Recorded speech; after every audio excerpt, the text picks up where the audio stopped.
Welcome to today's live stream. I hope you are feeling well.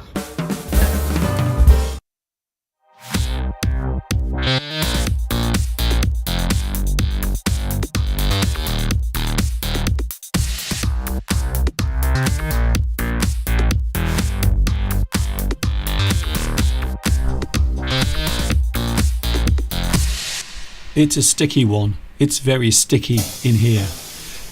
Here we go again. I can't begin to tell you how hot it is at the moment in the studio. Well, I can tell you it's around 31 degrees in here. Outside it is a little cooler, but we are having a very hot day. I have a feeling quite a few of you might be having a hot day right now. Here we go again. Hi everybody. This is Mr. Duncan in England. How are you today? Are you okay? I hope so. Are you happy? I hope you are feeling good today, because I'm not too bad. Although I will say straight away, I've had a busy week. It's been busy. We've had a very busy week, myself and Mr. Steve. We've been travelling again. Oh, Mr. Duncan, you seem to like getting out and about at the moment. Well, I suppose that's one of the reasons why summer is such a wonderful season, because it gives us all the chance to go out and drive around, maybe visit a nice scenic place. Scenic, a place that is nice to visit. Maybe you have some lovely views. Maybe the surroundings are beautiful. We can describe it as scenic. A scenic view. A scenic picnic. Maybe you are going somewhere that's rather nice. So we are back together again on a very hot. I suppose the word I would use to describe today is muggy. Oh, Mr. Duncan, that's a very interesting word. Muggy. If the weather is muggy, it means it is humid. And I think at the moment the humidity here in England is around 60%. So if you go outside, it really does feel as if you are in a tropical country somewhere. It really does feel as if you are in the tropics. Anyway, enough of that. We have more important things to talk about, because we are back once again with another English live stream. And yes, you might say that we have made it all the way to the end of another weekend. And yes, it is Sunday today. I hope you've had a good week. It's been a busy one. Lots to show you. I have something very special to show you later on. And also Mr. Steve, I suppose I should mention him. He is coming up at 2:30 to join us here, talking about our very busy week. We went to see one of our lovely viewers, who is at the moment staying here in England. So we went down to a place called Bristol, a beautiful city, and you might describe it as a port city, because there is a port in that place. In fact, that's the way in which Bristol became wealthy, and the city it is today, I suppose. Hello also to the live chat. Can I say hello to the live chat? It's nice to see you here as well. Hello to who was first? Oh, hello. Can I say hello to Malia Nazrat, who is first today? You are first. Congratulations to you. I was going to give you some applause, but unfortunately my little thing down here has stopped working, and I don't know why. It might be the heat, you see. I might give it a little bang later to see if I can get it working, but I would like to have some applause. If I can find my applause, I will give it to you, but at the moment I can't find them. It's a shame, isn't it? But a round of applause for you. I think it's so hot in here, my equipment is starting to melt. We also have Beatrice. Hello, Beatrice. Nice to see you here as well today. Hello there.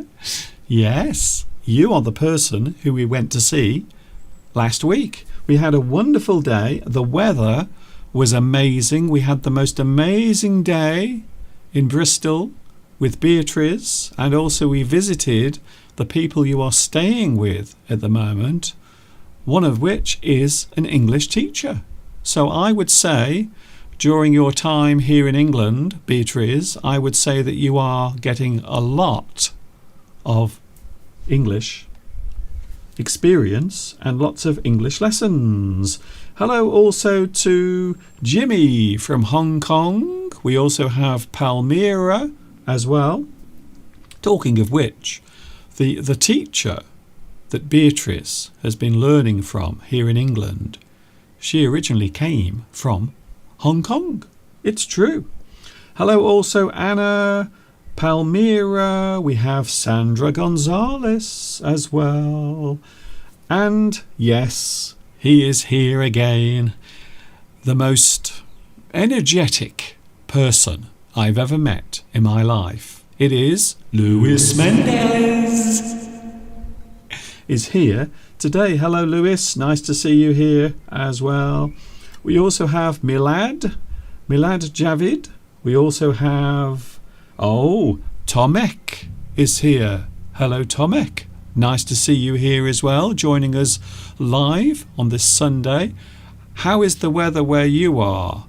And I know that you love talking about the weather. You really do, I know. So I want to know, is it hot and sticky where you are at the moment? Because I know it is here. I would imagine Mr. Steve is going to complain about how hot it is in the studio. Hello also to Gosia. Hello Gosia, nice to see you back here today. We also have Zudzika, nice to see you as well. Today we are looking at words and phrases connected to the sea and the ocean, because of course we went down to Bristol last week to meet Beatrice, so I thought it would be fun to do that. Also, we are talking about something that happens in life, especially if you are a parent. Are there any parents watching at the moment? Are you a parent? Do you have children? Maybe your children are still growing up. Maybe they are still young. Maybe they've just started school.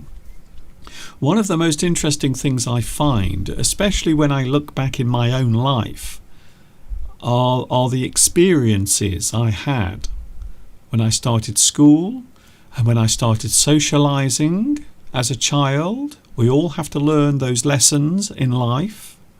Some of those lessons are not easy. Some of the things we have to find out about life are not acceptable, maybe. Sometimes we have to suffer slightly as well. So when you are young, some parents like to discipline their children. They like to make sure that their child is prepared for the real world. And when I say the real world, I mean reality.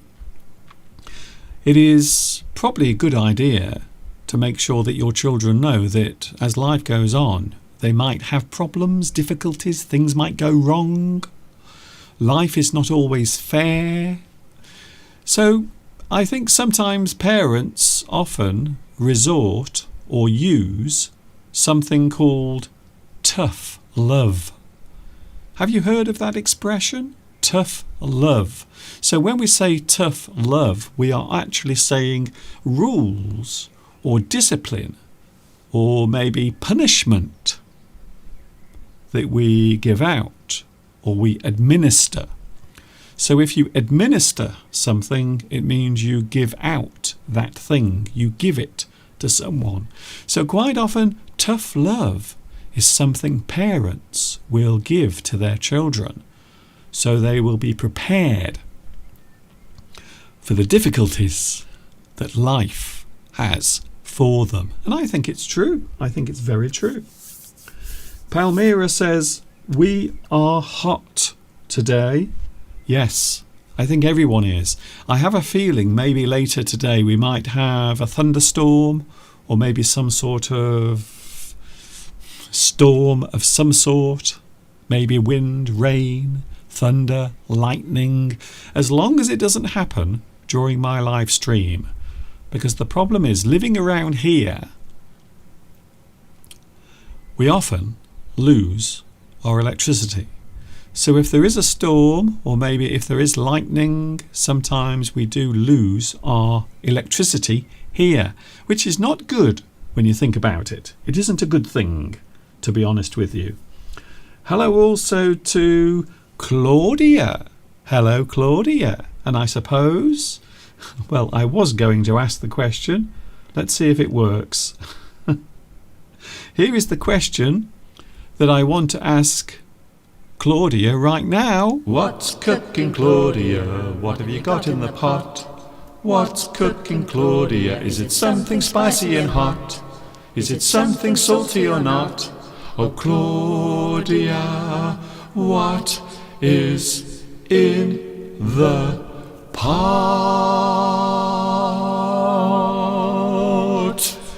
Claudia, what is in your pot today, please? Let me know on the live chat. And yes, you can get in touch with me on the live chat. Of course, there are other ways of getting in touch as well. I will show you now on the screen. You can write to me to my email address. There it is. You can also follow me on Facebook as well. Facebook. I have a Facebook page. And if you want to donate to help my work continue, there is my PayPal address as well. So now there is no excuse for not knowing how to get in touch. It's strange. Mr. Steve and myself.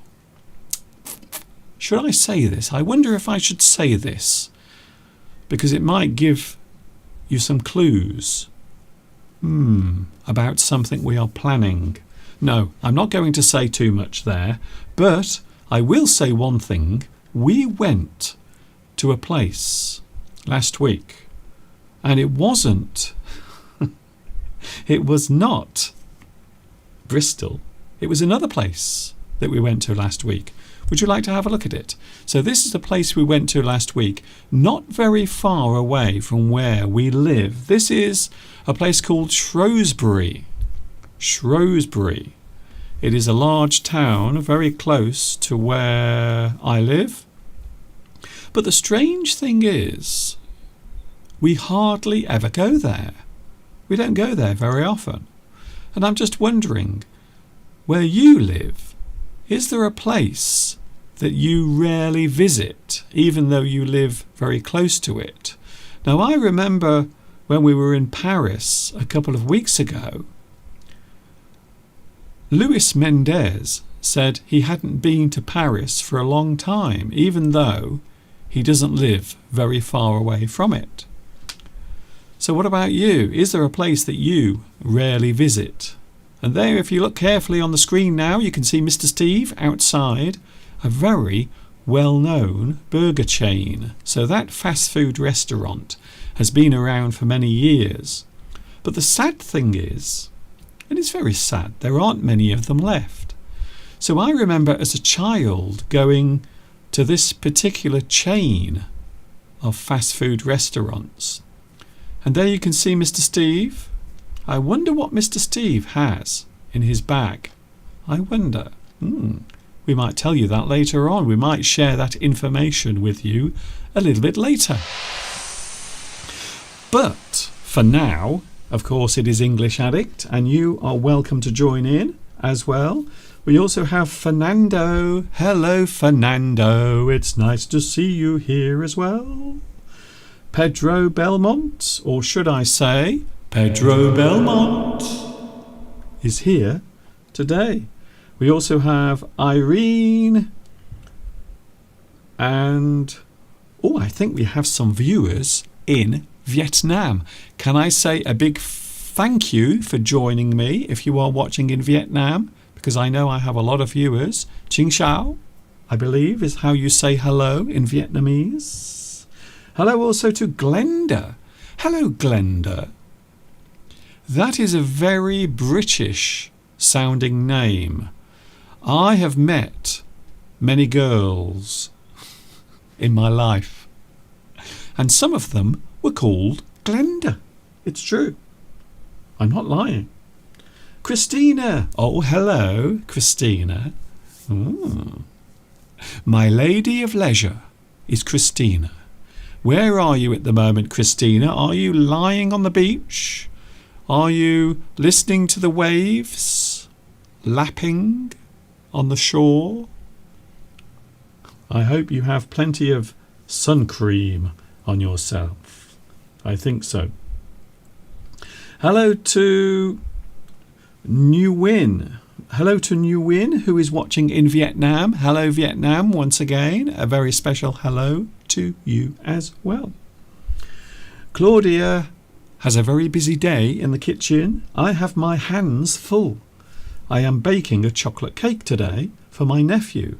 He lives in Madrid, but right now he is in Argentina. I am very, very happy. For 2 years he has been away. So you might describe it as reunited.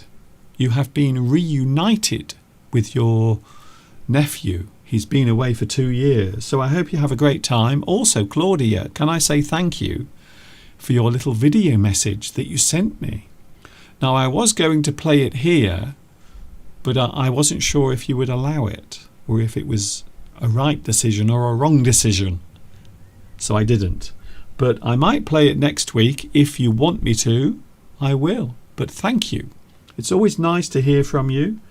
And of course, it's always nice to see you as well. A couple of weeks ago, we were in Paris. We had a super time. We did a live stream as well. And we met quite a few of my English addicts in real life.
And there it was, something that happened a couple of weeks ago, and we had the most amazing time.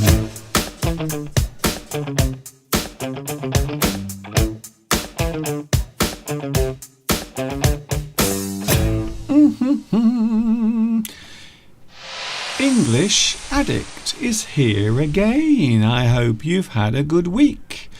A busy week last week. Mr. Steve, by the way, can I just say, I don't normally talk about our personal lives because I'm sure you're not interested at all in what we're up to. But this is a sad week for me. Do you know why? Because next week, Mr. Steve is going back to work. So another week from now, so next weekend will be the last weekend that Mr. Steve will be a free man because he has decided, and I don't know why, maybe Mr. Steve's a bit crazy, I don't know. He's gone loco, perhaps. But Steve has decided to go back to work. So he's starting a new job in around about a week from now. In fact, it will be a week tomorrow. He will be starting back to work. Not only that, he's going to be away as well for some of that time. So I'm going to be on my own, but also Mr. Steve will be busy again with his new job. And I have to say, I'm not really looking forward to it. It's going to be very strange because, to be honest, I've had Steve with me since 2020 when coronavirus and when the lockdown started. So Steve was always working here and then he retired and now he's decided to go back to work. Some people think he's gone crazy. Personally, from my own point of view, it is Mr. Steve's choice. It is his life. So I've said that I'm happy, whatever he wants to do, it's his choice, and I will always support him, whatever he decides to do. But he's gone back to work. He will be anyway.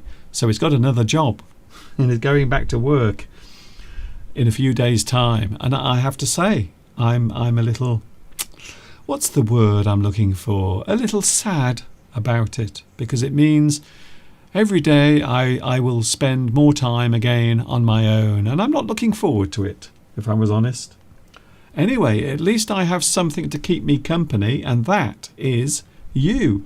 By the way, don't forget, there are some new short lessons as well on my YouTube channel. I will mention it now. There are some English short lessons.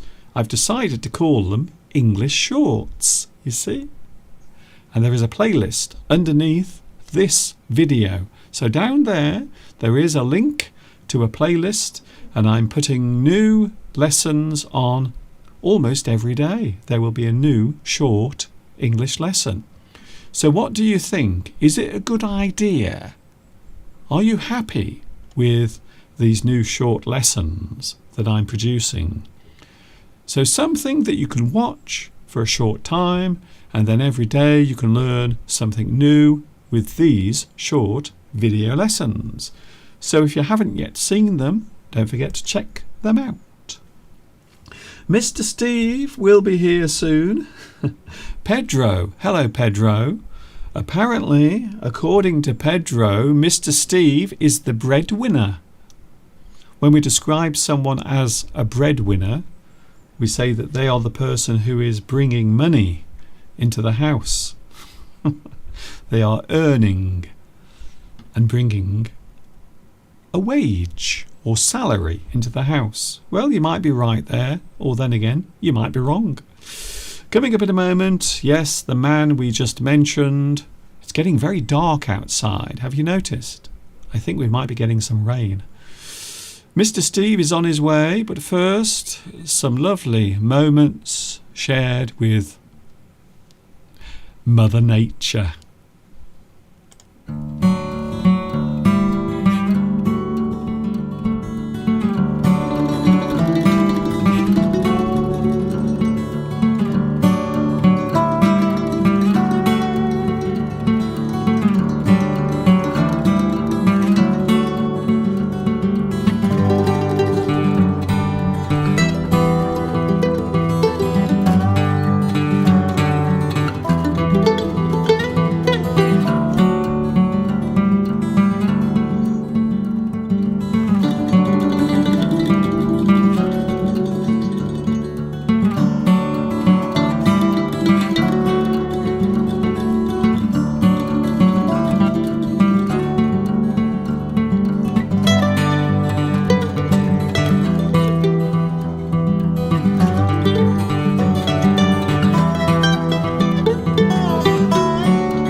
I love nature so much. I want to go into the nearest field and run around. And because it's so hot, I might even take all my clothes off. Oh, Mr. Duncan, that's very naughty.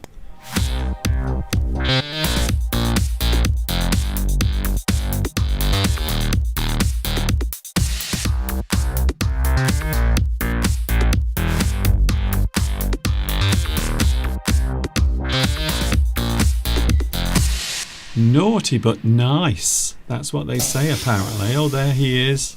Can you see? Hello, everyone. Yes, I'm here. Don't- Chop chop, says Tomek. Don't be shy. Don't be shy. Come over here. Come near. Come near. Don't be so far away. Don't be so distant. That's better. Is it? Here he is. Mr. Steve is here with us. Hello, Mr. Steve. Welcome, welcome, welcome to lovely viewers from across the globe. And you're all special, but in a more accurate way. No. You're all special. I was going to make a joke then, but Yes. unless you knew the reference from the Simpsons, it really wouldn't have worked very well and might have offended. Yes. And also the episode is from about 1994. So I don't think anyone is going to know the reference that you're coming out with. You said you were going to be naked, Mr. Duncan. I felt like it. Well, Christina, I think, is naked on the beach. Really? No, not at the moment. Well, No, she no, might have been. No, Christina, I'm going to tell you what Christina has been doing today. She's been riding her bike everywhere. So's Patrick. Can I just tell you about Christina? First? Yes, go on. Christina has been riding her bike and now she is lying under a tree watching us. How delightful. Yes. But Tomek said he wanted to apply sun cream to Christina's body.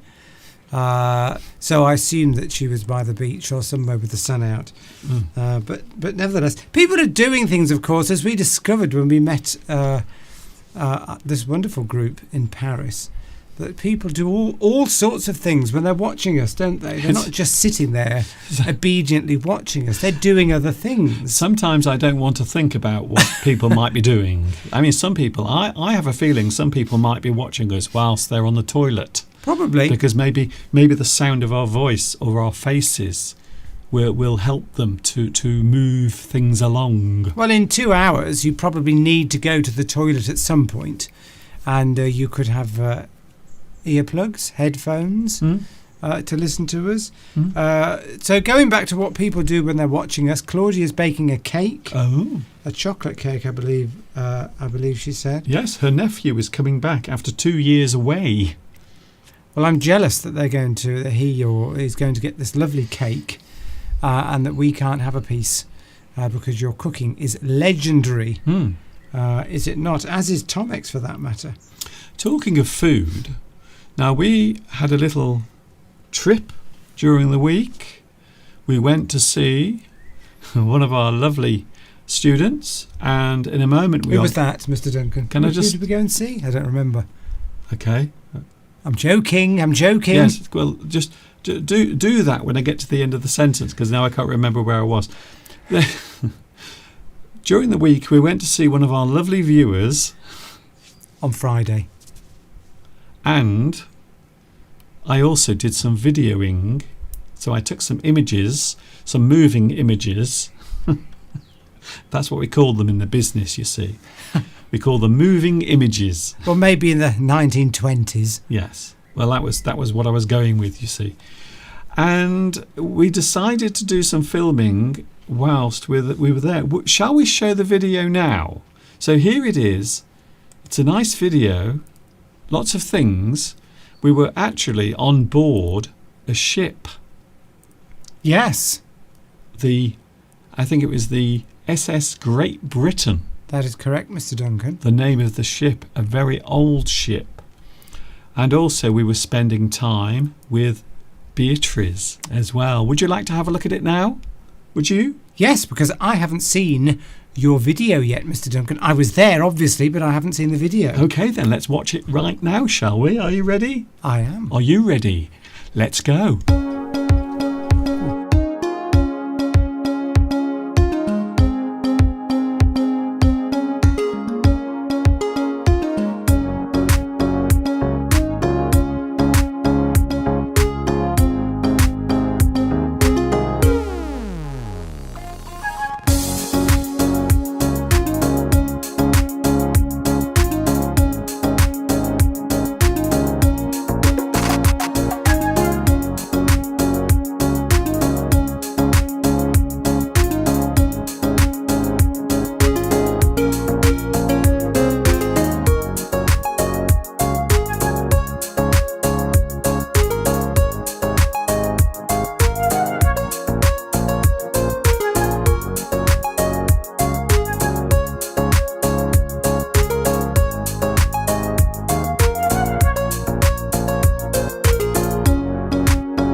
journey into the wall, 'cause I needed something that's so hard to find.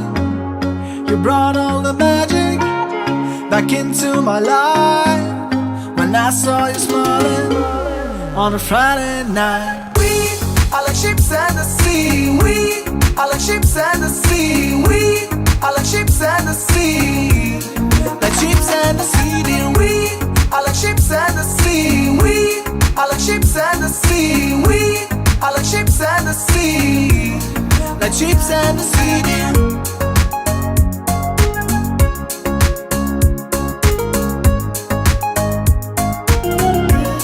Like ships and the sea, dear.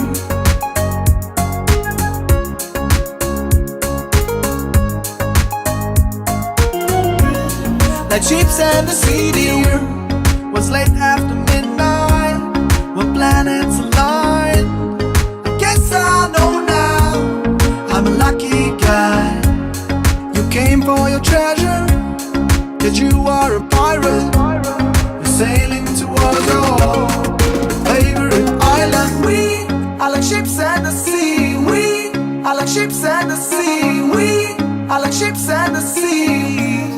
Like ships and the sea, dear. We are like ships and the sea. We are like ships and the sea. We are like ships and the sea. Like ships and the sea, dear. We are like ships and the sea. We are like ships and the sea. We are like ships and the sea. Like ships and the sea, dear. We are like ships and the sea. We are like ships and the sea. We are like ships and the sea. Like ships and the sea, dear.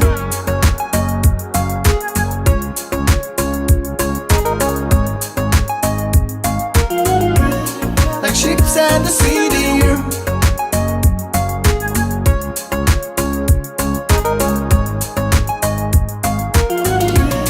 Like ships and the sea, dear.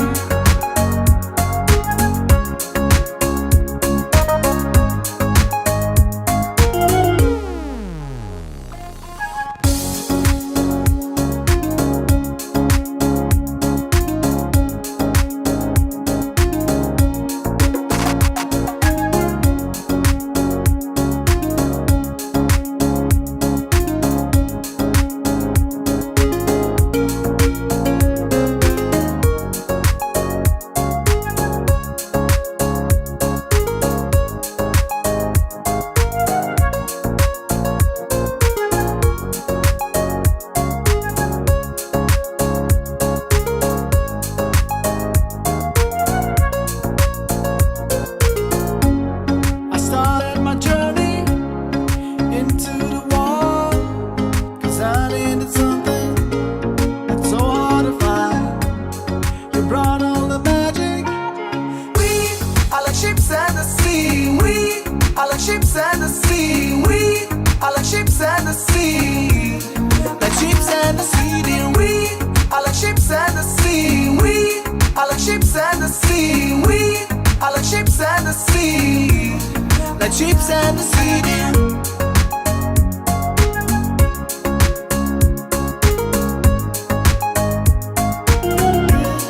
Like ships and the sea, dear.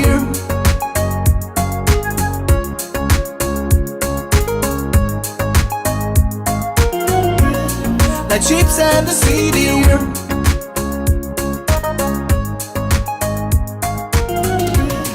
Like ships and the sea, dear.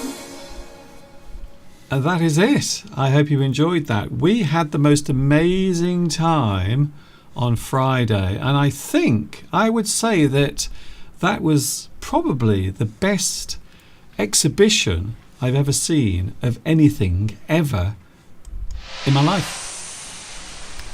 It was very good, Mr. Duncan. I was very impressed with the attention to detail of this, the first ever screw propeller ship to cross the Atlantic. Yes, and also the longest. Yes. The longest ship ever built.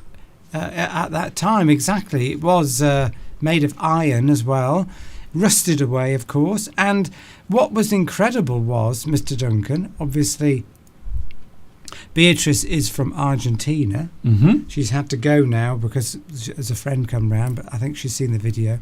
That particular boat that was built in Bristol, SS Great Britain, ended up after 1 million miles of sailing around the globe, ended up in what we call the Falkland Islands or the Malvinas.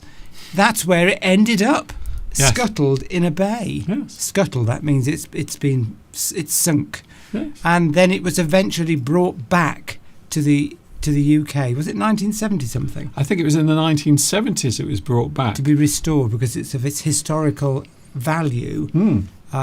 They'd never had a screw propeller before on a boat like that, so it was incredible. Anyway, it was fascinating. But to be honest with you, the work they did on that ship was amazing, because when it was brought back, there was very little left of it. There was only really the main part of the hull and parts of the upper deck. Most of it was destroyed or even missing, or there were parts of the ship just lying around. So they did bring everything back. But I have to say, everything in there is the most amazing exhibition that you can walk around, and then you go onto the ship itself and you can walk around. So in that video, what you saw, that was actually on the ship. We were actually walking around inside the ship, and everything was recreated very realistically, in some cases almost too realistically, because there was a place, a part of the ship where the crew would go for their poopies, and they had gone, but this is amazing, Steve, Always with the poop, yes. they had gone to the trouble, they had actually recreated the smell of an old toilet on board a seafaring ship. I think that's amazing. So that's what you call having attention to detail, everything. So if you ever get a chance to go to Bristol, visit the SS Great Britain. It is the most amazing exhibition, and as I said, I think it's probably the best exhibition I've ever seen. Christina wants to go, and she's saying we must have the next meet of the Mr. Duncan's English lesson group in England. We did discuss this actually when we were in Paris. Yes. And it will happen. And we can all go onto the SS Great Britain. It's a long way for us to drive. It took us 2 hours to get there, Yeah. and 2 hours to get back. But that's still but not it was worth it. That's still not as far as other people will have to come. Some That's people will have to come from the other side of the world. They will indeed, yes. But it was a great day out, and it was nice to see Beatrice again, and hopefully we will see Beatrice and everybody else once again, and new people, when we have another. We should make this an annual event Yes. in June every year, Yes. but we go to a different country. Steve, let's not commit ourselves to anything. Well, I'm not committing. I'm No, just saying, But not in June. It might not be June. It might be July. It might be February. We'll see. We'll see what happens. We'll keep all that open. Anyway, Steve, we were talking about going on the sea, I suppose. I think it would be a good idea to have some interesting sea and ocean words and phrases because of that. Because now I'm feeling as if I want to go out and explore, navigate with my long telescope. How about, have you got your sextant, Mr. Duncan? Mr. Steve always has a very tight hold on his sextant, don't you? Yes, I'm well sextant-ed up, as they say now, a sextant. In fact, Lewis said that on a message, on a group message the other day. Yeah. My father was a sailor, Mr. Duncan. Oh, He was in the Merchant Navy. He was Okay. a navigator. And I've got his sextant that he had from, well, when he was very young, 16, something like that. So it's very old. I'm proud to have that. yes. And he was a master mariner, which is a captain basically. But he was going to be a captain, and he took all his exams, and then I was born. So Steve came along and spoiled everything. So my father decided to leave the sea, which was the love of his life, Mm-hmm. and he regretted it ever since. Yes. Anyway, now we have some sea and ocean words and phrases, and there is now water falling from the sky. The rain is coming down very heavily, so if we suddenly disappear, by the way, it might mean that we've had a power cut. The electricity might go off. So don't be too surprised if we suddenly disappear. Is the camera? Can people see the outside with the camera too? Well, it's behind us. Yes, but I was just saying, show the camera so that people can see Show what the the weather camera. is like. Yes. Is what I'm Here saying, it is, Mr. Duncan. There it is. There's the weather. There we go. Yes, it's stormy. It's raining. It's raining. Yes. Anyway, where was I again?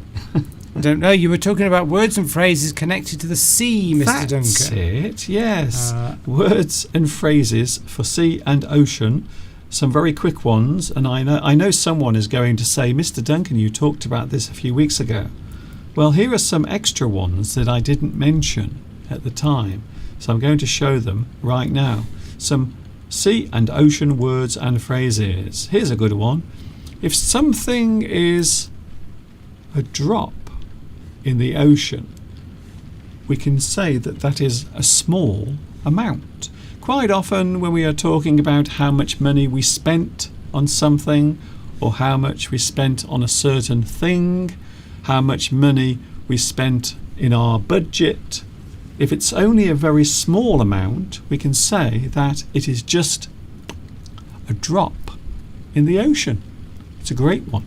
So any ways of using that, Steve? Oh, thanks for putting me on the spot, Mr. Oh, Duncan. No, okay. I'm just saying, no. If somebody asked you, somebody, say, for example, was going to buy a house or going to buy a car. Let's say somebody wanted to buy a car, and they said, can you help me out with a small amount of money? And you said, here's £5. And obviously the car's probably going to cost 30,000. You would say, thank you very much, but that's just a drop in the ocean compared to what I need. Yes. Would be one way of using that phrase, Mr. That's Duncan. it. So maybe in a company, if you have to spend some money on a certain project or something you have to do, maybe you have a budget, but the budget might be £10,000. But of course, the company has lots of money. So they might be concerned, or some people might be worried that the company is spending £10,000. But you might say, don't worry, it's just a drop in the ocean. It's only a small amount of money, a small quantity. Yes, so if you were a very wealthy person, and like we're not, and you wanted to go first class in a plane, costing you £3,000, somebody might say, oh, what a huge amount of money. You might reply, well, that's a drop in the ocean compared to what I've got in my bank. Obviously, you would be accused of being a horrible show-off. Yes. But yes, your example was very good, Mr. Duncan. You want to spend money on a project or on some research, and somebody says, that's a lot of money, and you say, well, that's a drop in the ocean, really, compared to what we might get back Yes. at the end of the project if it was to work, if we were to develop this new product. The £1 million that we would spend in developing this new money could be said to be a drop in the ocean compared to the return that you would get from selling that product or service. Yes. So quite often you have to put money in to get money out. That is the basics, I suppose, of business, of having a business. You have to invest to reap, I suppose. Here's another one, set sail. If you set sail, it means you head off. You begin a journey. You set sail. And you can use this figuratively as well. Yes. You can use That's how it's often used, isn't it? Obviously, if you were on a boat or on a ship, you would start your journey and say, well, come on, let's set sail, meaning that you are going to put the sails up. Of course, in most boats these days, there aren't any sails at all. It's just an engine. but you might still say, let's set sail. Or you might say, you go off on a journey somewhere. It could be in the car. You might say, let's set sail. I mean, you're in a car, but you might just say that anyway because it's figurative. You're saying that the journey is beginning. The weather is really bad, by the way. Christina says a drop in the ocean is the same in the Italian phrase. Yes, I would imagine it's used in many other languages. That's one of the things I always find interesting about idioms and expressions, is quite often they are used exactly the same in other languages, or maybe there is a slight variation, but the meaning is still the same. So you head off, you set sail. You might say that when we start the live stream at 2 p.m. every Sunday, I could say, it's time to set sail with today's live stream. Yes.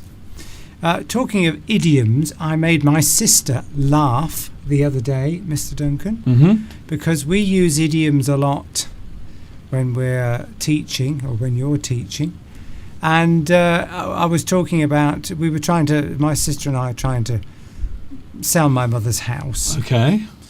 Okay, and of course it's a very difficult time to sell anything at the moment because of interest rates. Right. And blah, blah, blah. Cut a long story short, somebody has made an offer, but it's a low offer. Okay, lower than we would like. So I said to her, but nobody else has. And my sister said, well, shall we wait to see if anybody else makes an offer? And I said, well, a bird in the hand is worth two in the bush. And my sister burst out laughing because she said, I haven't heard that phrase, that idiom, for many, many years. And she thought I sounded very old-fashioned by saying it.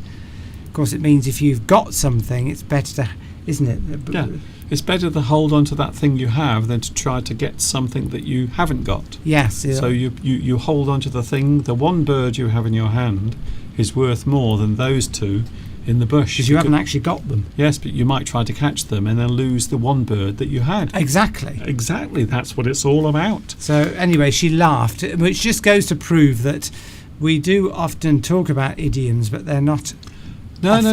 used as much as you would think. I will not accept that.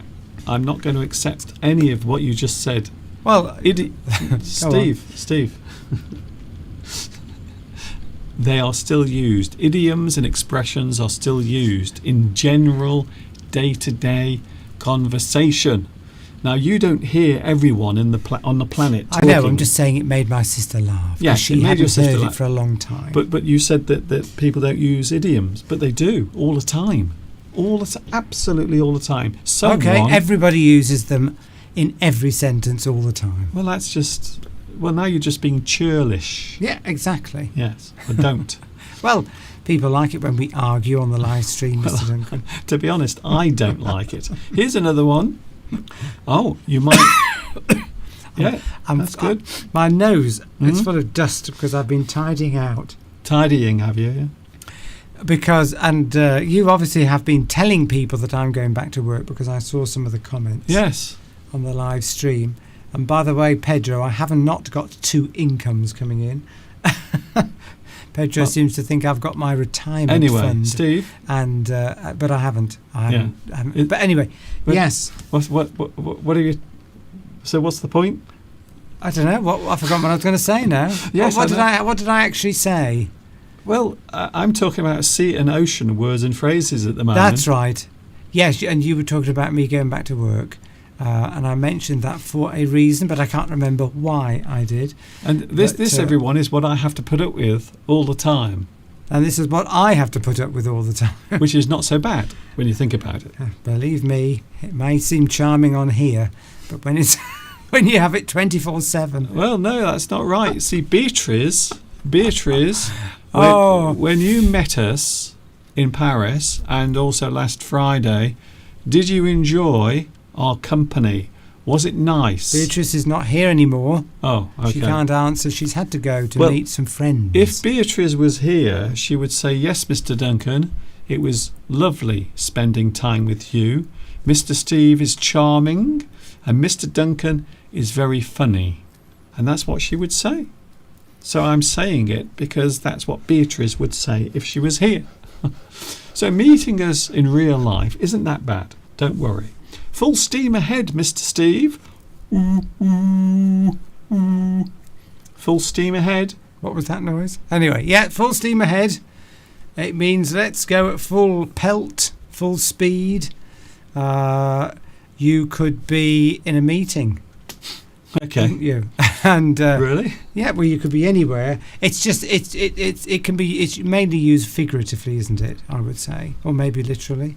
Obviously, steam isn't used anymore, but steam is something which is loud, obvious. When a train or a ship was powered by steam, Mm. there was clouds of smoke and steam everywhere. It really felt and looked like you were going fast, increasing speed, going at something to the maximum. So when you say full steam ahead, it just refers to the fact that you are doing something at maximum capacity. Yes, you are increasing speed, or you don't stop. You are going to go ahead, whatever happens. Yes. Full steam ahead. So on a ship, you would say that when you wanted the ship to go faster. You want to gain speed. But of course, figuratively, as you said, we can use it also when we want to say that we are not going to stop with our plans or our intention. We are going full steam ahead. Maybe if you are setting up a business, you are ready to go full steam ahead. Even though there could be potential difficulties that could give you reasons to stop doing something. Maybe somebody says, well, don't set up a business now, not with inflation and the economy as it is. And you might say, well, no, I'm going to go full steam ahead. Yes, I'm not going to stop. I'm going to do it anyway. that's it. And you could say with these live streams, we could come on at the beginning of the live streams and say, we're not going to slow down. We're going to go full steam ahead. We're going to give the maximum amount of effort Yes. into these live streams. It also refers to effort that you're giving. There is no in stopping. something. There is no stopping us. Yes. Here we go. You might go against the tide. Oh, this is an interesting one. Now, this phrase has been used to describe me. What's that? Well, the thing I just said, go against the tide. I was looking at the live stream. Okay, Yes. then. So what happens when your eyes work, your ears stop working? I like the way you're constantly trying to big yourself up, Mr. Duncan. I'm not. I'm not doing anything. I'm just going by popular opinion. I'm just repeating what the general public say about me. So if you go against the tide, it means you react against something, or maybe you do not conform. You do something that goes the opposite way. So everyone is going that way, but I decide to go that way. So I'm going against. You go against the tide. In terms of not in terms of walking or moving. No. You mean in terms of the way you think, the way you do things. That's it. You're not. It's the opposite to going with the flow. You could say. So a business, for example, if you sell something, there might be, or your place of work, everybody does things according to a certain pattern. Things have always been done this way. Everybody goes with the flow, and then somebody comes in and says, well, no, I think we should do that differently. Have you thought about doing it this way? And that would be an example of somebody going against the tide, doing something in a different way that may achieve a better result. So the opposite to going with the flow. Yes, is go against the tide. Obviously, if you go with the flow, you're going with the tide. It's easy. It's an easy thing to do, whereas going against the tide requires more effort, more thought. And we don't mean this literally. We are not on a river with the tide coming in, going the other way. Well, you can use it, you see. Well, yes, you can, but not So for the purposes of this. Okay, Steve. It's physical, or it can also be something that you can use figuratively. So you go against the tide in a ship, it's very hard, or you go against conformity, which is what we do. Which is what that phrase is normally used for. Yes. So there you go. So there you go. So you're doing something in a different way that other people don't normally do. That's it. A bit like this, you see. And of course, people in business that achieve things take risks. Successful business people take risks, don't they? And some of them pay off. Some of them work. Some of them don't. And they could be said to be going. You could say Elon Musk goes against the tide, or goes against the trend because he's come out with electric cars. Isn't everyone doing that now, though? Well, they are now, yes. But I'm just joking. He was Okay, innovative. Okay, Steve. Innovative Gotta in move the on. way that he did Gotta things move on. originally. Got to move on. You're very argumentative today, don't you think? He's argumentative. I'm in a hurry. That's why we've got so much to talk about today. Well, We've maybe you shouldn't go full steam ahead, Mr. Duncan. Maybe you need to pull it back a notch. Yes. We are going full steam ahead. Yes. That's what Mr. Duncan wants to do. I just hope we don't get a hole in our bow. You don't want to be becalmed. What? Becalmed. If you are becalmed, it means it's like a ship at sea. It's suddenly the wind disappears. It's a sailing ship, and it becomes becalmed because the wind is gone and it can't move anywhere. Yes. Which actually leads us on to this. You might be up the creek without a paddle. That is something that we can say that when a person has done something, maybe they've made mistakes, or maybe they've been foolish in their work or their spending of money. Maybe they find themselves in a situation where they are stuck and they can't move, or maybe they are lost. They are moving around aimlessly. They are adrift.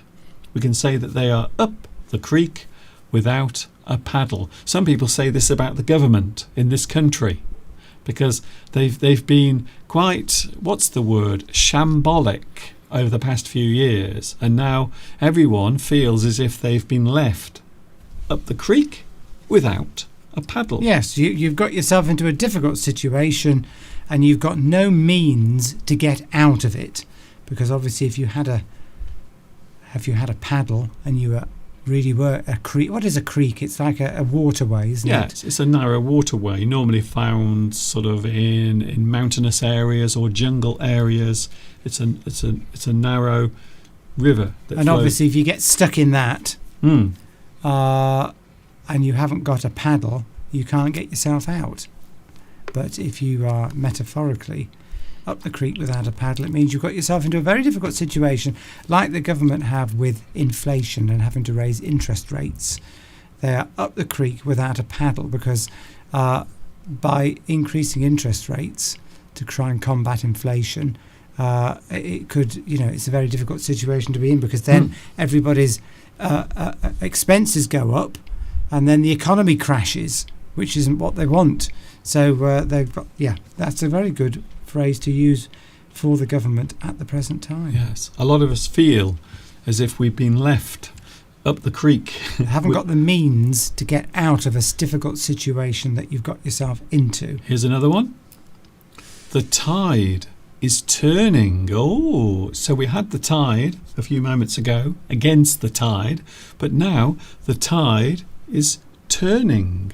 Maybe a change is approaching. Things that were done in a certain way in the past are now going to be done in a different way. Maybe changes are coming. The tide is turning. Quite often we use this when something bad becomes good. I literally, Mr. Duncan, saw this phrase used in a news article today. They said, the headline was, "The tide is turning on wokeism." Yeah, you see? So these idioms are used. They are. Yes. The tide is turning on wokeism. So what they're saying is that wokeism has been going all one way for a long time, and suddenly people now are reacting against it, and it's going to come back the other way. It's going to pull back. So what is wokeism? Wokeism is that yes, it's the situation where everyone's being very, very careful about what they say to people, how they address people. You might call it an extreme form of political correctness. Yes, political correctness. It's all to do with using pronouns and being very careful about race. You know, what you say to people of different colour and things like that. Anything is perceived as being almost something that can make somebody angry. Yes. Well, I think being woke means that you're going too deep into all of these things, and so you are trying not to offend anyone. But when you try to do that, well, you can't do it. It's very hard not to offend someone at some point. I think today, maybe at some point today, we have offended someone, but it wasn't our intention. We didn't mean to offend you. So that's it, you see. So that's a good. So that just shows that certain expressions are actually used. So the tide is changing. The tide is turning. You can use that in political ways as well. It's often used to denote a change in the way politics is moving. So you could have had a right-wing government for a long time, and they haven't done very well, and everybody's suddenly complaining, and somebody might write an article saying the tide is turning on right-wing politics or something like that, and the implication being that things are going to become more centre ground or left-wing. Yes. So any change of direction, and quite often it is used figuratively and also positively as well. And here's a good one, Steve. Our final one. Everything is shipshape and Bristol fashion. It's a great so this is used quite often when we are talking about things that are prepared, or they are ready to be used, or something is ready to go. We can say that they are shipshape and Bristol fashion, and of course this refers to the shipping of, well, a time long since gone, but that's what they used to say. So Bristol fashion refers to the ships in Bristol being ready to set sail. So everything is shipshape and Bristol fashion. You've got the rigging correctly set, you've got all your supplies, everything is ready for you to set sail, literally, and go out. Is this ship ready to sail? Has it got everything that it needs? And of course that doesn't necessarily just apply to a ship. We're saying, using metaphorically, it means that everything is correct and satisfactory, you're ready to go. Is this business shipshape and Bristol fashion? In other words, have you got all the right people employed in it? You can, of course, just shorten that to shipshape. Yes. You can leave out the Bristol fashion bit and just say, I don't think this company is shipshape. And what if you say that, you're saying that you don't think that you've got the right people employed, the right investment in the right places. Nothing seems to be going right because things need to be changed. Everything is shipshape and a Bristol. Christina says, I hope the tide will be turning for me. Yes, that's it. So you hope that something good is coming for you in the future. And that's a correct use of the phrase. I hope the tide will turn, because often things might go badly for you for a period. We all go through periods of life when things don't go well, and sometimes you get 2 or 3 things in a row that don't go right. You might lose your job, and then somebody you love might die, and then you might be involved in a car accident, or you might hurt yourself. Your partner decides to leave you. Yes, hopefully. And and these things happen, and you could say, well, surely the tide is going to turn and my life will get better. And of course, things always do balance themselves out. Well, quite often they do. Anyway, so Christina is hoping that the tide will turn on her life. A positive change would occur. I'm thirsty. Strange way to drink out of a bottle of water, but those are bottles of water that we were given on the plane on the way back. I think Mr. Duncan has refilled Yes, well, that particular one. yes, this is not the original aeroplane water. This is now water that I've refilled the bottle with, and I'm glad we were able to clear that up, because it would have really worried me. Talking of lessons in life, Steve, that's what we're talking about right now. Lessons in life. No more sea phrases then. No, that's it. Okay, we're done with that. We've lifted up the anchor, and we're now sailing away from that subject, but we are heading to new shores. Well, let's hope we don't hit the rocks. I can see land ahoy, land ahoy.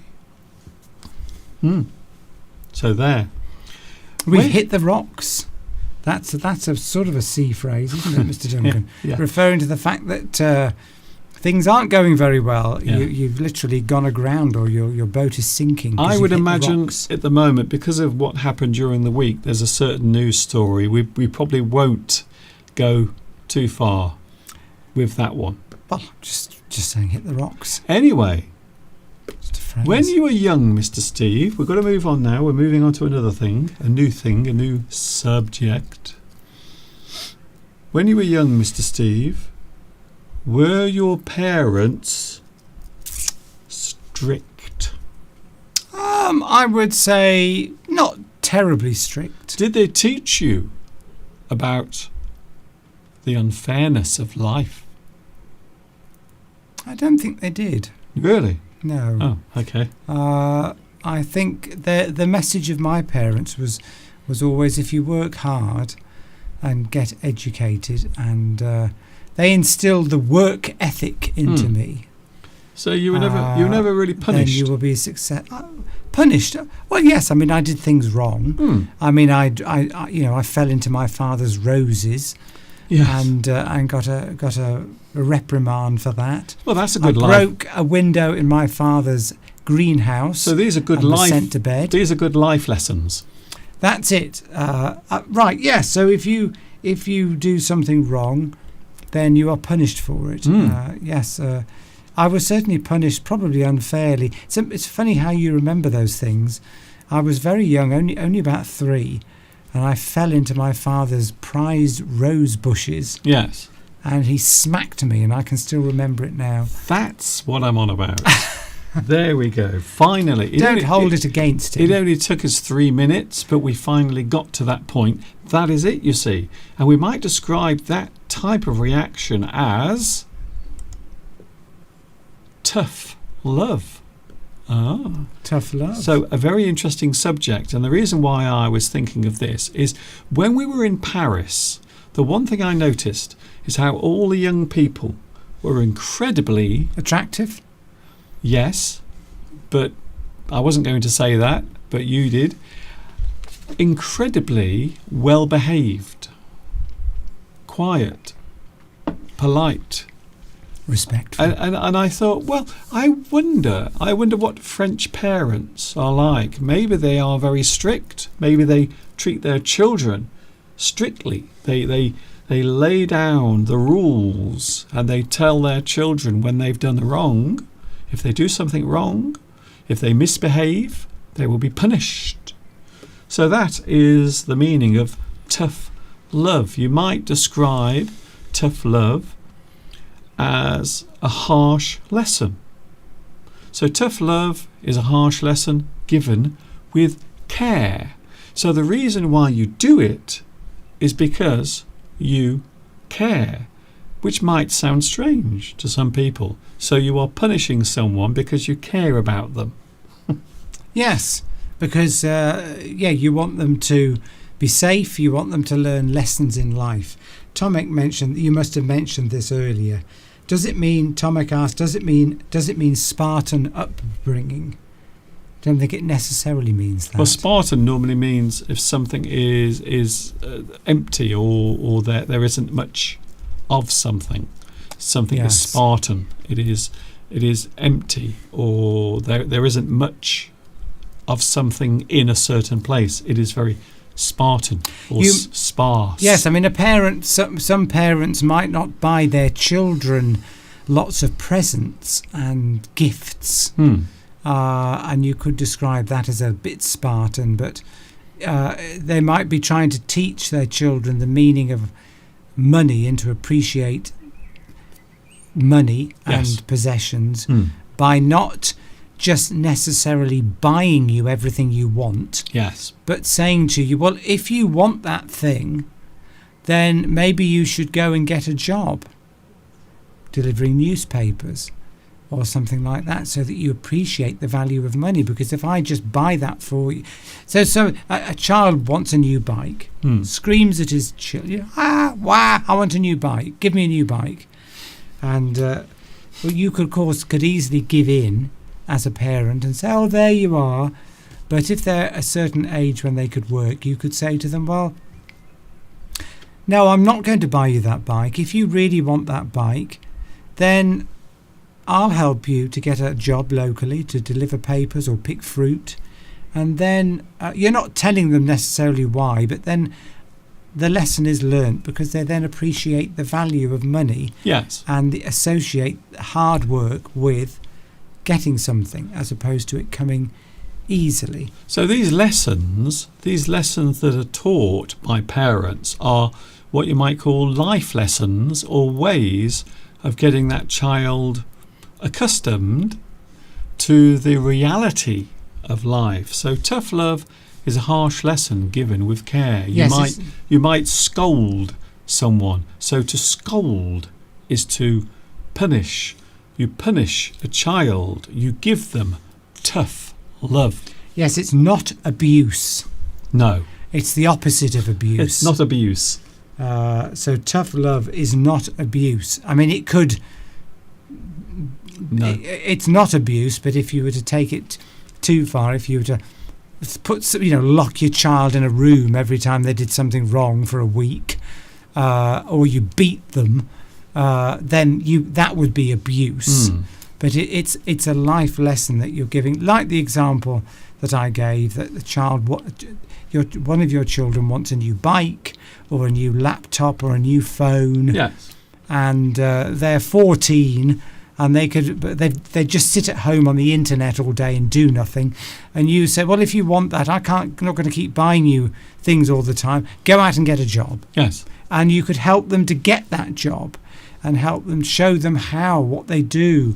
To not just go out and get a job. You would actually physically then show them or take them to places and help them to learn these lessons in life. So tough love is something that parents often give, and I suppose in the past, you might say that in the past parents were much tougher or more strict.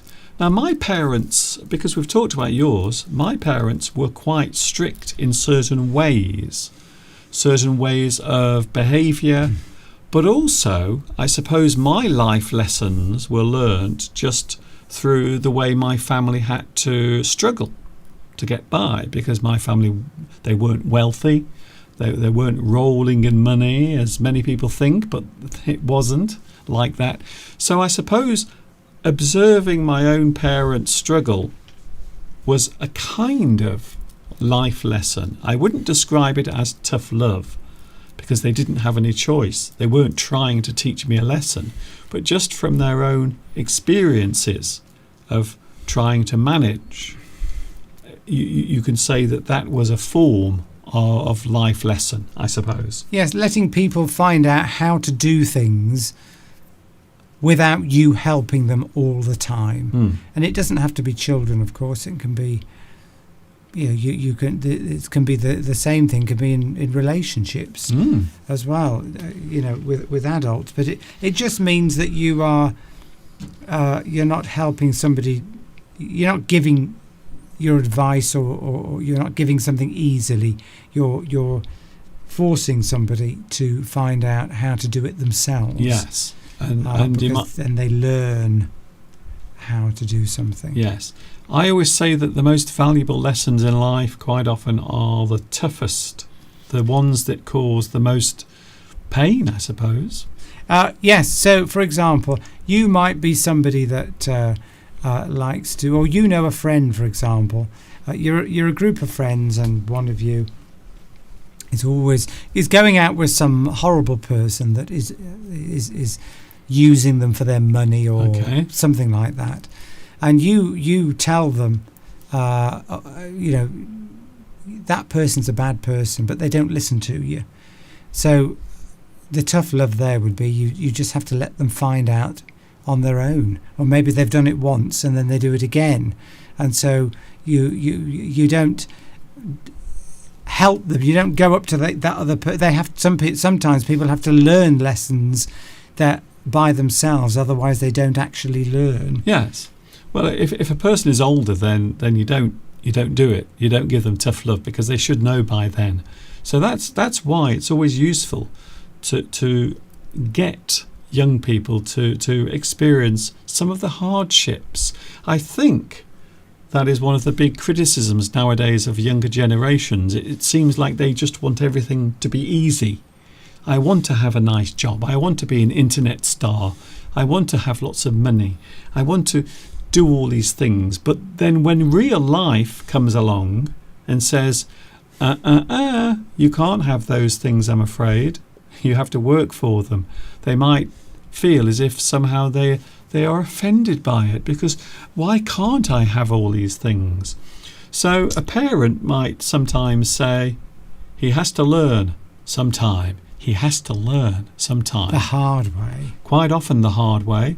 Or she has to realise life is not easy. You might often hear parents say this to each other. Yes, it's like, it's not like if there's a flame burning. I mean, you wouldn't take it to extreme and say that the gas was on the stove, and your child wanted to was going to put his hand in on the stove or on the boiling water. You wouldn't say, oh, well, no, he has to learn. Tough love will let him burn his hands, and he'll learn the hard way. It worked for me. You wouldn't do that. You wouldn't go to that extreme. No. Yes. The life lessons, from my point of view, life lessons are things that you are going to experience as you get older. And having those experiences when you are younger will allow you to accept the reality that life sometimes is really unfair. And I think young people need to know that before they wander off into the real world. Not that we know anything about parenting, but there you go. Belarusia, by the way, has invited Fernando Hello, Claudia. around to sample some chocolate cake in Buenos Aires. Maybe you could save some for Beatrice as well when she comes back. I'm sure she would love a piece. So many people living in Buenos Aires. Is it Buenos Aires or Buenos Aires? Buenos Aires, I think, is how you pronounce it. But it's a shame we're not coming, because we'd have some chocolate cake as well. Tough love. Teaching your child about the realities of life. Here's another one. To administer. Oh, you give. You administer. So I mentioned this word earlier. It's a good word, actually. If you administer, it is a verb. You are giving something. You are treating a person with a certain type of medicine. You administer. So a doctor might administer medicine. A person, a parent even, might administer tough love to their child.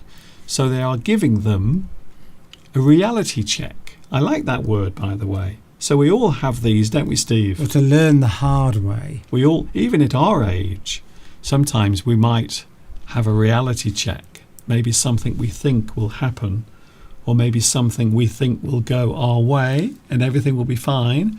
But then suddenly we realise it won't go that way. It might be more difficult than we imagined or thought. So you have a reality check. Or, of course, you have a taste of real life, which, as you know, I am a big believer of experience. Having experience in your life is very good for you, no matter what age you are. Israel has very kindly reminded everybody that they should, if they haven't already liked, please can you like? Please can you like, as it helps Mr. Duncan to be seen around the world. We don't want any tough love here. Please like Mr. Duncan. And thank you for those that have. Because it really does help Mr. Duncan to be seen around the world. Claudia says that children are as weak as weeds.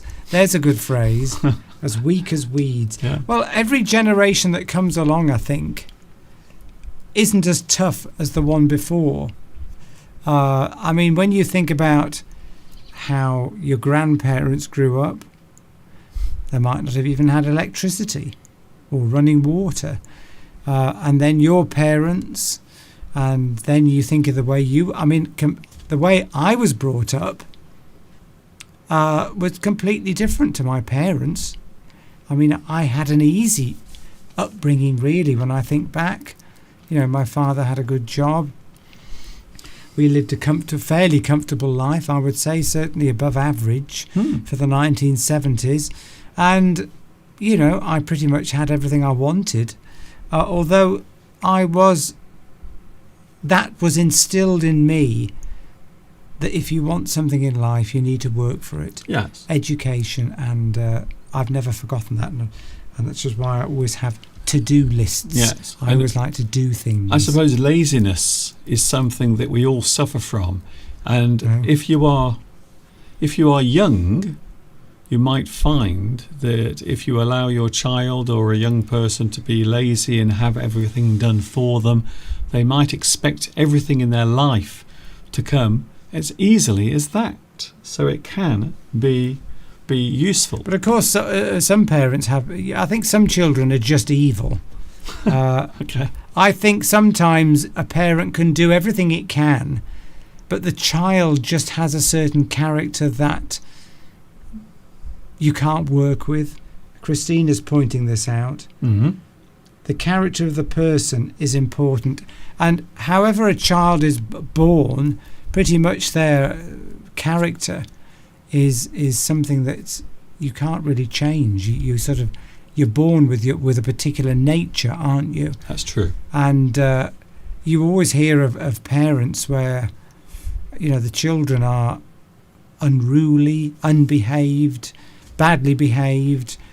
But it's not necessarily, people tend to blame the parents, but it's not necessarily the parents' fault. No, that is true. Because sometimes you just get a bad child. Yes. And no matter what you do, that child always is going to be bad. I mean, yeah. Anyway, we won't go... Well, that leads us on to our phrase here, you see. So this is a very useful phrase. Again, one that may sound old-fashioned, but I think is still relevant. Spare the rod, spoil the child. So if you don't punish your child ever, you give them complete freedom to do whatever they want. You end up with, well, what you just said. So what you're saying there is if you don't hit your child... Well, in that sense, but I think these days it's more figuratively. They become spoilt. Yeah, you can't hit your children now. Yes. You can be sent to prison for that. So yes, originally you would beat your child to get them to behave, but this is kind of figurative. So it's not saying you should really beat your child. It's saying if you don't punish your child or give them some sort of life lesson, then that child will go through life completely entitled. They will feel as if the world has to give them everything. A spoilt. There's nothing worse than a spoilt child that is always screaming for attention and wanting something. I always remember that when we went to Turkey. The first time we went to Turkey, there was, well, the place we were staying at, there were supposed to be no children staying there, because that's one of the reasons why we went, because it said no children. And when we arrived, there was this family, and they had this really annoying, spoilt little brat. She was a brat. I'm sorry. And she was making so much noise and getting so much attention from everyone, and she knew what she was doing, and she was so annoying. And we were slightly annoyed because the holiday was it was sold to us as child free, no children, no screaming kids anywhere. And when we got there, we had the world's most precocious, spoilt kid ever. So yeah, when we grew up, we were always, when we were in public, when we went out with my parents anyway, we were always very quiet. There was a phrase that was always used when my mother grew up: children should be seen and not heard. That was a very common phrase that people used in the, I don't know when it started, but certainly they were using it in the 1940s still. Children should be seen and not heard, but now children are seen and heard. Yes. But when, we would never dare, when I was growing up, if we went out to somebody else's house or we were in public on a bus. I don't imagine your family ever used the bus. Well, if we were, in a public place, in a restaurant or something like that, we wouldn't be screaming and shouting. No. Sometimes you go out for a meal, don't you? And parents have got children, and the children are running around and screaming, and they're encouraging them. That would be, that's very bad behaviour to encourage from a child. So that's not just a bad child, you've got bad parents. But some parents think that that's how, oh no, let my children do what they want. Yes. They're just expressing themselves. But, it's very disrespectful to other people. If you're paying to go out for a meal somewhere, you don't want to be disturbed by children or even other adults, because some other adults get... Anyway, let's not go into that. That is true, though. Sometimes adults can behave just like spoilt children. Yes. So finally, we have this last phrase, and... Yes. Can I quickly say something? Alessandra says that nowadays teachers can't even tell the children off. That's correct. You see, when we were growing up, if you were bad at school, did something wrong, you would get a phone call. Your parents would get a phone call from the school to say that you had been badly behaved, and your parents would punish you in some way. Well, the school used to punish you. And the school would, but your parents would certainly punish you. Mm-hmm. But now that doesn't happen. It's the other way round. If the school teacher scolds the child or tries to stop if the child is badly behaved and is shouted at by the teacher, then the parent will come running into the school shouting at the teacher. Yeah. How dare you talk to my child like that? That's how things have changed. I think the move, what has happened over the years, the move has gone from the parents being responsible for the child to the teachers being responsible for the child. So the parents are always looking to blame the teacher, and that's one of the reasons why in this country many people are getting out of teaching. They are finding other careers. And at the moment there is a shortage of teachers in this country, because being a teacher in this country is an absolute nightmare. I think it is in a lot of countries as well. Yes, teachers are being... for example, how about this for an interesting example in the news recently? Okay. And this harks on the political correctness, woke side of things. A child at school wanted to identify as a cat.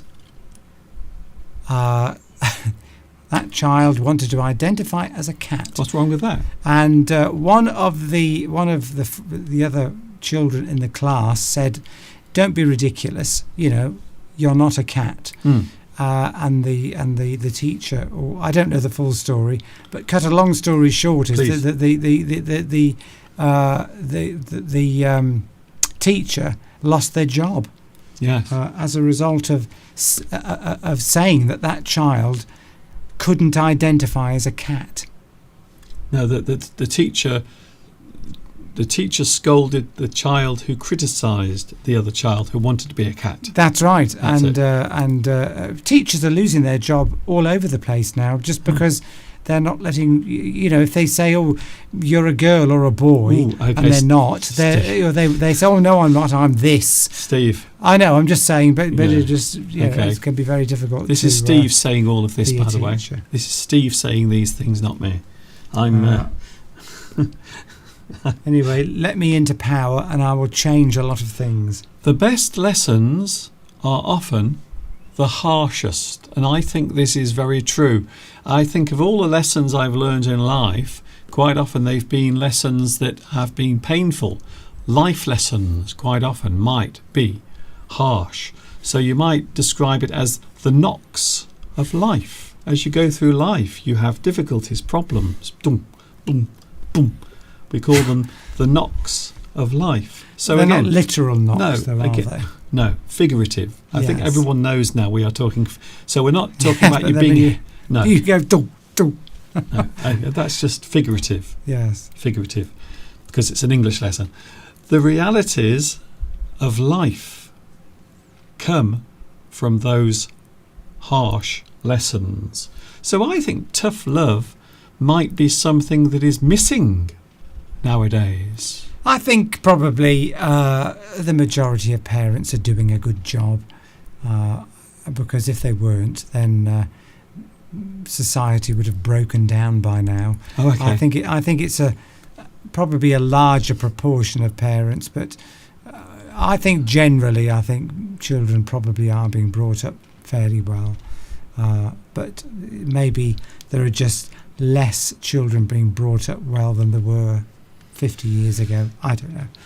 I mean, it would have society would have broken down completely if that were the case. And so you don't think there's any sign of that happening anywhere?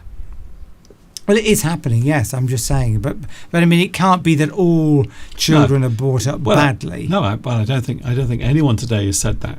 I know, but I'm just putting some balance in. That there are obviously very well behaved children and a lot of them. I think the majority. Yes, The that's what I majority said, yeah. are okay. I think so. Yes, I think you're right there. Claudia wanted to be a teacher, but prefers to be a dentist. Yeah. Why not? Yes, exactly. See, my dream job would be pulling the teeth out of children. Yes, do you like doing that, Claudia? Do you like having children come in and a tooth needs to be removed and you don't give them any anaesthetic? That's it. You just pull it straight out. That's it. No, we're joking, of course. It seems strange for somebody who is promoting dental health to bake cakes, sugary cakes. Oh, why not? I know, I'm joking. Yeah. I'm joking. But can you see is that irony would be the right word there? It is kind of ironic. I suppose if you clean your teeth, then there's no problem, is there? It's a bit like the original story of Willy Wonka. And Willy Wonka's father was a dentist. Did you know that? No. So in the story, Willy Wonka's father was actually a dentist. There is a film coming out, I think this year, all about the backstory of Willy Wonka. I bet you can't wait for that, can you? So we'll find out why Willy Wonka is the way he is. But apparently his father, in the film with Johnny Depp, of course, he was played by the magnificent Christopher Lee, played the part of Willy Wonka's father. And he was a dentist. And he was obsessed with keeping people's teeth clean. Tough love, by the way, is Tomek has said that is giving young people lessons, life lessons, implicit learning. Ooh. Is that would you equate those two together? Yes, that's a good word. Implicit. Yes. You are guiding, I suppose. You are giving guidance. Maybe forceful guidance. Not giving them exact steps, but rather a task. Yes. So that they can figure it out, learn how to do it themselves. Yes. Tough love or implicit learning. Thank you for that. One of the hardest journeys we take is our childhood. And I think so. I think it can be quite scary. Anyway, talking of scary things, we have 15 minutes left of the show. English Addict is with you every Sunday, don't forget, from 2 p.m. UK time. We are about to play Fill in the Blanks. Yes, it is here. And for those who complained about Read My Lips last week, we're not doing it today, so don't worry. Oh, I thought it wasn't a very good idea. I think it was a good idea. I think it probably just needed tweaking a bit. If you tweak something, it means you make little adjustments to it. It's gone. I think what you could have done is given me a phrase, and I could have just. But anyway, maybe you can resurrect it. One day. Bring it back. Yes. Anyway, enough of that, because guess what we're doing now? Can you guess what we're doing, Steve? Well, you just said fill in the blanks. Is that what we're doing? Are we? Are we? Are we? Yes, we are. Fill in the blanks, fill in the blanks, doon doon, fill in the blanks, fill in the blanks, doon doon, fill in the blanks, fill in the blanks, fill in the blanks, fill in the blanks. I was giving Mr. Steve a fuss then. He doesn't like it sometimes. Sometimes he finds it annoying. I don't know why. This is what I do sometimes to Steve. Ooh, I don't like it. I like to give him a fuss. Ooh, you don't normally complain. Well, fill in the blanks, Mr. Duncan. We are now going to fill in those blanks. If you have a blank that needs filling, then now's the time to fill it, to fill your blank. Fill in the blanks with clues. Oh, I'm tired, Mr. Duncan. So now we have so now we have clues, because some people said, Mr. Duncan, it's too hard. So now we have clues. Well, people used to get them. Yes, but it was always the same three people. Mr. Duncan, these people need tough love. You can't just give it to them on a plate. Yeah, I know. That's the opposite. Do you realise I just used the opposite phrase to tough love? What is it then? Give it to them on a plate. I'm not sure. I'm not sure if that is the opposite. Well, it sort of is. Yeah. If you give somebody something on a plate, it means it's easy. You've just given it to them. Don't mean literally. It's like if you cook a meal. Here it is. But if you have to cook it yourself, that's a bit of tough love there. If you want to eat, you cook it yourself and learn how to cook. We seem to be doing. I'm not just going to hand it to you on a plate. Okay, we have 12 minutes now. But Here we go, Steve. So this is the first of today's fill in the blanks. Ooh. Oh. I'm tired because I've been working hard clearing, Mr. Duncan. So this might be related to one of today's subjects. I don't think it is something to something. Something. We have 10 letters beginning with A, 5 letters beginning with S, and 5 letters beginning with C. And is it anything to do with C phrases or tough love or anything like that? Yes, I just said that. Oh, I missed that. Oh, yes, it's to do with today's lesson. Belarusia says the smell in the air is saying that the cake is ready. Thank you, Claudia. Let's hope it's not the smell of burning. No, but that's because Claudia is cooking it and not you. Please send us a picture. Sorry? I don't think it is something to something, a something. So this is related to something we've talked about today. Christina's hot under the trees. I bet. Big hug to you all. Bye-bye, Christina. Obviously is going just as fill in the blank starts. But we don't mind. You have a life to live and it's too hot. Yes. And anyway, you haven't got Tomek there to rub sun cream onto you. Mind you, anyway, won't go into that. No suggestions yet. You better give a clue, Mr. Duncan. Well, I have. It's related to something we talked about today. So today we talked about something, And something we talked about very recently, just a few moments ago, in fact, I don't think it is something to something a something. So think about things that maybe a parent might do to their child. Well, we have two words from Tomek, applicable and scold.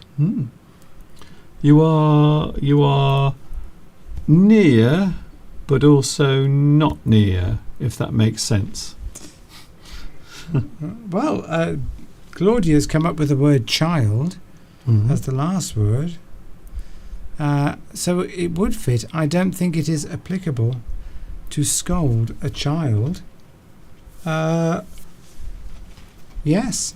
That actually does fit, doesn't it? Applicable is 10 words. 4, 5, 6, 7, 8, 9, 10. 4, 5. That fits. So if Mr. Duncan has something different, then you have come up with something alternative, which means you must have been thinking against the tide. Oh, okay. I like that gap there. What was that? Lewis is also going. So, bye, Lewis. Nice to see you here. Au revoir. Tomek has come up with an alternative word, spank. Ooh, ladies and gentlemen. Obviously, you have made Mr. Duncan very happy. But that fits. I don't think it is acceptable to spank a child. Well, or scold. You are all getting very close, you see. If you scold a child, of course, that means you are verbally telling them not to do something. Don't do that, you bad boy. Oh, okay, Steve. Is a scold. I wasn't ready for that. Whereas if you spank somebody, and we're not talking about animals here, we're talking about human beings. Who spanks animals? What?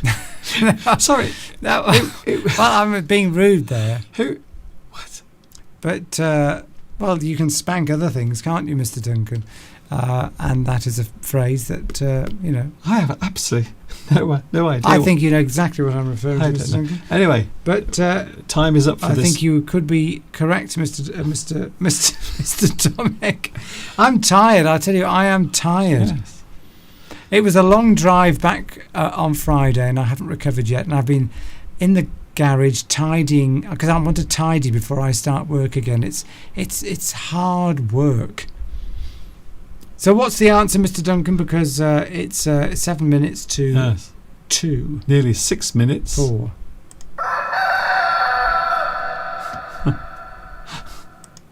Here's the answer, everyone. For those who want the answer, here it is now. It's coming now. Here's the answer, everyone. Are you ready for the answer?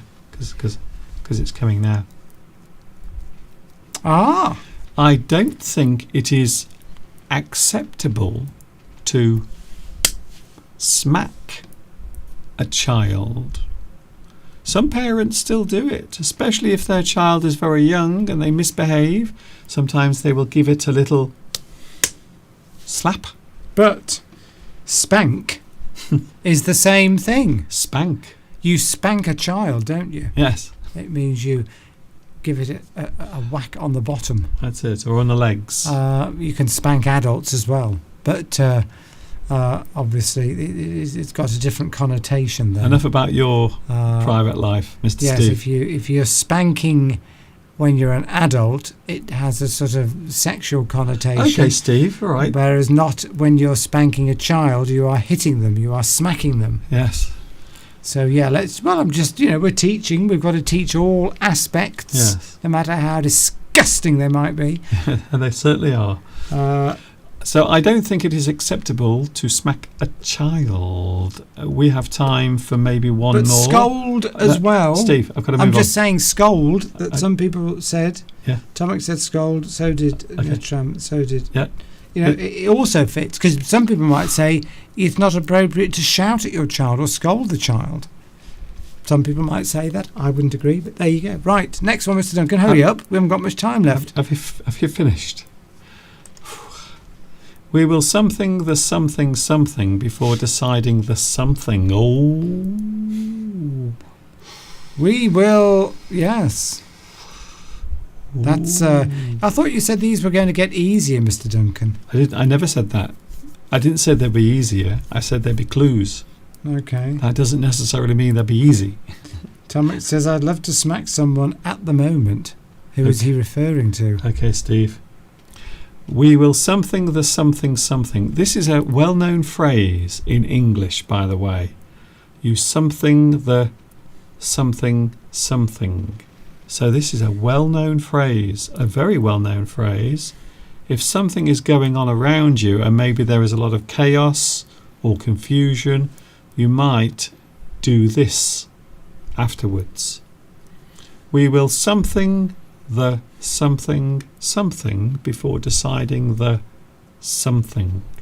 So you are what? You are something is happening and now you have to wait. You want to wait for a while and then you will decide what to do next. So there it is. I've almost given you the answer, to be honest. And By the way, when I was talking about... Sorry, go on. No, it's okay. It's just a show. And when I was talking about animals and spanking, did you know what I was referring to? Well, shall we just leave that? Well, I'm just, it's education. I've never spanked an animal, ever. I'm thinking of a primate. Well, aren't you always? Aren't you always? Here we go then. So Spanking the primate. okay, But Steve. there's another word that replaces Steve. primate. Steve. Sure. Steve. All men know. Steve. Yeah, okay, yeah. Well, we haven't got any answers yet, you see. I'm I trying know, to... but say something else that isn't that. well, no, it's education. It isn't education. It is. It's okay then. Finally, we have something coming through, Steve. From... I'm going to refer back to my notes. These aren't my notes. Carry on talking, Mr. Duncan. No, it's your show now. You take over. No, because we did know who that was, and I can't remember their name, and I'd made a note of it. This is fascinating. Well, cover for me, Mr. Duncan. Cover. Well, do you know that person's name in English? We wrote it down, didn't we? It's gone. Go on, it's your show. I'm just here. I'm just here for the for the fun. Vitali. There we go. I wrote it down. That's Vitali. Vitali. Or Vitali. And that is, of course, in Cyrillic. Yes, well done. I think that's quite a good answer. I will accept that answer almost as being 100%. Before deciding what's the P? We haven't got anything for the P yet. Well, something we've talked about today. We've talked a lot about it. What does a parent do sometimes for its child? Yes. We will something the something something before deciding the something, beginning with P. A long word, and I'm sure someone will put it on the screen before we end, because we will be going in around about 2 minutes from now. 2 minutes, and then we are out of here. Yes, very nice. I don't know what the P is. I can't think of what the P is, Mr. Duncan. We will let... when people have said we've got let and dust settle, can we assume that those are correct? That's pretty good, yes. We will let the dust settle. Which means what, Mr. Duncan? Gosia says polishing. I don't think it's polishing. If you let the dust settle, it just means let's just let things calm down. Let's just, rather than jump ahead quickly with something, we'll just let everything settle down. Another answer coming through. Vitali? Vitali, yes. I think that might be 100%.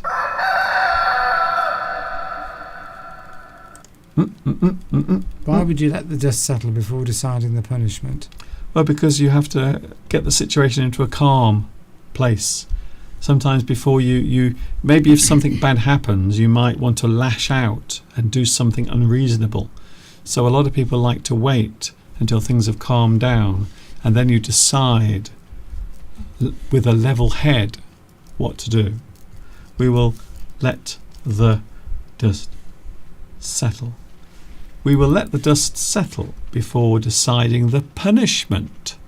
So it is a way of saying we will not react now because everyone is still upset and angry. We will let the dust settle. So that means we will let things calm down and become relaxed. Yes. If you've been doing it, you can use that phrase, let the dust settle. Let the dust settle. You can use that quite a lot if life has been a bit chaotic, a bit busy, and then somebody else says, shall we do this? You just can't think anymore. You just think, let the dust settle before we do anything else. You often say that to me because I'm always sort of trying to suggest different things. And Mr. Duncan will say to me, we might have been just busy doing lots of things, and then I try to introduce some other task or something else that we might want to do, and you might say, let the dust settle first. In other words, just let things calm down so that our heads are clear, and then we can think clearly about what to do next. Anyway, I think that was good. So we have 2 fill in the blanks done. We had 2. That's that in the bag.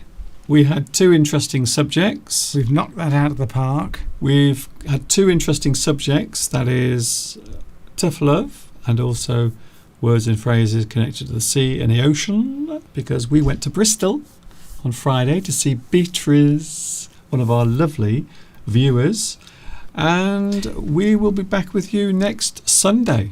Can I just use another way of using let the dust settle? Not particularly, no. So you've just started a new job, and then you go to your boss and say, yes, when you've only been in the job a week, and you say, yes, I want to get a promotion. I want to go for management roles, and your boss says, let the dust settle a bit first before you start going for promotions. In other words, just do your job for a bit, and then we'll see how. Right, let's close the show, Mr. Duncan. Well, I'm so glad that my show was extended by 50 seconds for that. Well, I'd just like to give lots of examples so that people know how to use the phrases. Oh dear. Anyway, it's time to go. We will see you very soon. Don't forget, there are new English lessons almost every day. There's a new lesson, a short lesson. The playlist is under this video. It's underneath in the description. There is a playlist of all my short lessons. There will be a new one. In fact, there will be several new ones being released over the next few days. It's time to say goodbye. See you soon. Take care of yourself. We will be back next Sunday, 2 p.m. UK time is when we're back with you. I hope you've enjoyed this, and I hope some of it, if not all of it, has been useful. Yes, and we hope to teach you something, don't we? And it's lovely. I've enjoyed being here as well, Mr. Duncan, being with all you lovely people. And I will be here. No, I won't be here. Yes, I probably will be here next Sunday. Okay. Well, if Mr. Steve is here, you will see him just there. If he isn't, I'll be standing in the middle on my own, which is something I've got to get used to, because Mr. Steve is about to start a new job. A week from tomorrow, Steve will be employed again. I know. Not sure I'm looking forward to it, Mr. Duncan. I've had a nice relaxing some of it's been relaxing. Yes, I've had a nice time, particularly the last few weeks. It's been wonderful. So, a very strange period of time coming. Yes. Another life lesson, I suppose you might say. A bit of tough love. Well, it is for you. It will be, yes. Anyway, I will be here with you, even if Mr. Steve isn't, next Sunday. See you soon, and of course, until the next time we meet here, you know what's coming next. Yes, you do. Are you ready? I'm ready. Ta-ta for now.